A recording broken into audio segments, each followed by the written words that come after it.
Morning mga ka-Ironworks. Ka-Ironworks na yun. Shoutout nga pala sa Outdoor Fest Philippines. Yan. Sa t-shirt.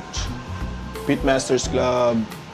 Pitmasters, Camping with the Chefs. Camping with the Chefs. Yan.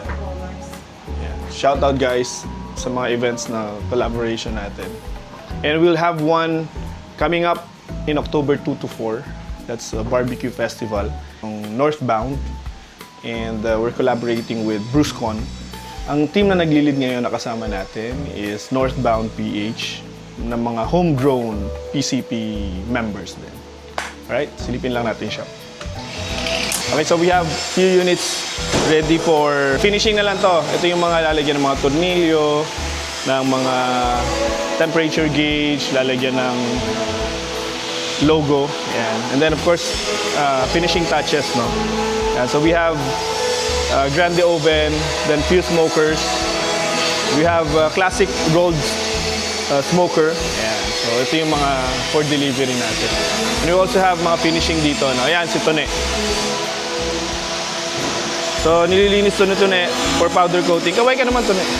Good morning ka naman. Good morning. Yung ating powder coating specialist. Ayan. Pag natuklap yung pintura nyo, siya yung hanapin nyo. Hindi, ano yan?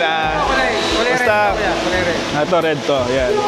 Basta siya yung nagpe-prep nito, metal preparation, then pasok sa powder coating, then oven.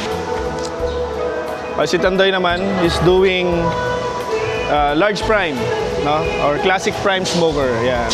Sabi ka naman, Tandoy. Asawa mo kailan mga anak?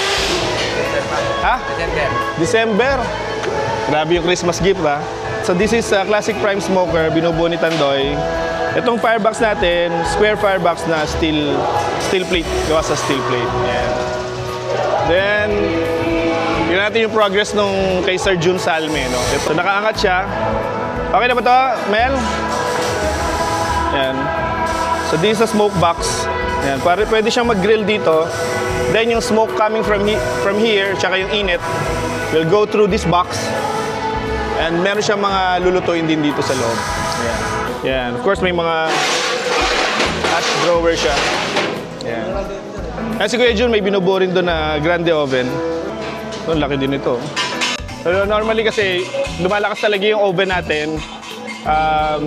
Kasi yung mga nagsisimula na magpizza. Yan.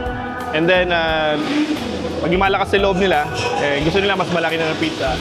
And they're going for a business na, no? Nagiging pizza yolos and pizza business na sila. Oh, dapat ito, Yun nga sir, papalit tayo natin. tornilyo. Oo sir, stainless ka sir. Para in case na masira, pwede nilang palitan sa kanila. No? Lahat dapat replaceable na kanila, no? Ay, ginalaw ko, sorry. Sir, okay lang sir.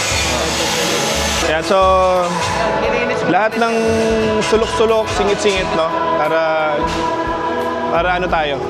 Para good job tayo at makaulit sila sa atin. Go! Ayan sila, Amil. So ito pa isang grill. Ayan. So, hold muna yung delivery nito, katulad nung isa. I-check muna lahat ng mga pagkaka-polish at pagkaka-hairline, no? So, ayaw nating dumating to sa Boracay na hindi siya pulido, no? Kaya yan, natrabaho pero siyempre pangalan natin yung pangalan natin yung nakataya diyan, no? Barrel. Although industrial build, hindi siya yung mga usual na kapal, hindi siya usual mga structure yung ginagawa natin na design. Pero siyempre kailangan pulido pa rin talaga. Pero when it comes to the materials, sturdiness, durability niya, no questions asked, no? Makakapal ginamit natin. At hindi yan stainless sheet lang, may mga metal tube framing tayong nilagay dyan. Alright. Alright, so wala pa naman tayong bagong nakalagay dito. So, tsaka natin puntahan yung showroom. Pero if you're in the area or madadaanan nyo yung San Juan, Balagtas, Bulacan, please feel free to drop by, no? Just Waste Barrel Pro. And ito yung showroom natin. So, you can visit our showroom and yeah, baka meron kayong mga units na matipuhan at pwede nyo nang dalhin or custom build na ipalinya sa atin. Alright, thank you very much for watching. Have a good day and smoke on.